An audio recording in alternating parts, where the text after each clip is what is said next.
स्वागत है आपका रूबरू में आपके साथ। मैं हूं नगमा खान। अगर आपने हमारे चैनल को सब्सक्राइब नहीं किया है तो सबसे पहले सब्सक्राइब कर लीजिए। सच्ची पत्रकारिता के लिए आप हमारा चैनल ज्वाइन करके सहयोग कर सकते हैं, क्योंकि सच्ची पत्रकारिता आप तक पहुंचाने के लिए हम पूरी कोशिश करते हैं और हमारी पत्रकारिता यूं ही चलती रहे, इसके लिए आपके सहयोग की जरूरत है। आप कम से कम हमें योगदान 29 रुपए और उसके बाद 59 रुपए और 89 रुपए देकर हमें सहयोग कर सकते हैं, ताकि हम आपके साथ यूं ही सच्ची पत्रकारिता करते रहें और आपको सच से रूबरू कराते रहें।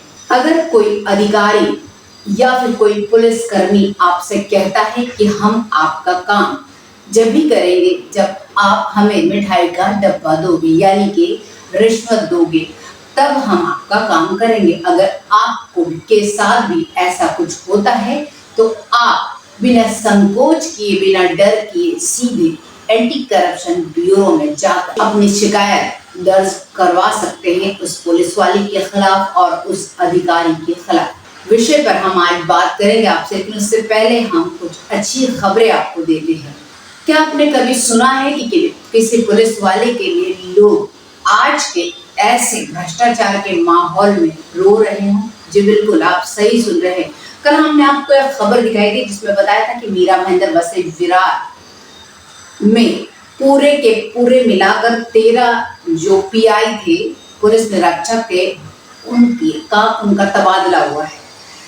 वैसे ही उनमें से ही एक जो वसई के तोलिंज में कार्यरत थे, राजेंद्र कामले जी, उनका भी तबादला हुआ है और उनका तबादला विरार में हुआ है। उनका परसों विदाई समारोह, उसमें जो लोग पुलिस स्टेशन पर उनको विदा करने आए, उनकी आंखें उनके जाने पर नम हो गई। सोचिए आप, एक पुलिसकर्मी आज के इस भ्रष्टाचार के माहौल में कुछ तो काम किया होगा जिसकी वजह से लोगों को इतनी परेशानी हुई, लोग दुखी हो गए और उनकी आंखें नम हो गई। क्या मीरा भाईंदर में कभी ऐसा होगा कि किसी पुलिस वाले के लिए लोगों की आंखें नम होगी? खैर, ये आप हमें कमेंट करके जरूर बता सकते हैं। आज हम बात करेंगे कि किस तरीके से थाने में, जो पूरे के पूरे थाने में जो भ्रष्टाचार बढ़ रहा है वो अब सामने आ रहा है, पुलिस कर्मियों को लेकर या फिर वो सरकारी अधिकारी ही क्यों ना हो। पूरे के पूरे 764 लोगों को रिश्वत करते हुए पकड़ा गया है और जिसमें से 27 को सजा हुई है। देखिए इस पर एक रिपोर्ट। रिश्वत लेना और देना दोनों गुनाह माना जाता है। इसके बावजूद जहां देखो वहां सरकारी अधिकारी रिश्वत लेते नजर आ रहे हैं। इस करप्शन का अंत करने के लिए केंद्र सरकार सहित राज्य सरकार सोल्यूशन निकालने में फेल नजर आ रही है। ठाणे में भरपूर भ्रष्टाचार हो रहा है। ठाणे में एंटी करप्शन ब्यूरो ने 764 घूसखोरों पर कार्रवाई की है, जिसमें 27 रिश्वतखोरों को सजा मिली है।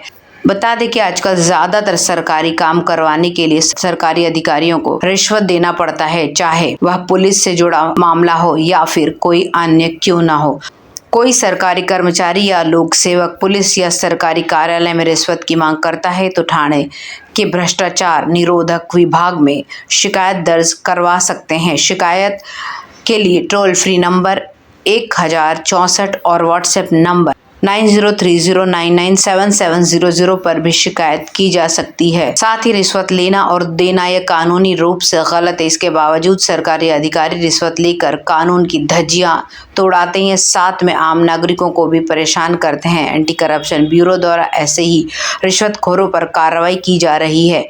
ठाणे एंटी करप्शन ब्यूरो से मिली जानकारी के अनुसार विभाग ने 2021 में 134 रिश्वत लेने वालों के खिलाफ कार्रवाई की थी। इनमें से 2 घूसखोर को सजा हुई, जबकि 2022 में 127 रिश्वत लेने वालों पर एसीबी ने कार्रवाई की, जिनमें से 3 घूसखोरों को सजा हुई थी। अगर हम बात करें इसी तरीके की रिश्वतखोरी की तो जो चारों तरफ ये हो रहा है और बिल्कुल हम दावे के साथ कहते हैं कि वो आपके साथ भी हो रहा होगा, तो आप जरा भी देर ना करें और एंटी करप्शन ब्यूरो को हमने जो नंबर बताए हैं उस पर कॉल कीजिए और खबर दीजिए ताकि कार्रवाई हो सके। आप डर कर कब तक जीते रहें?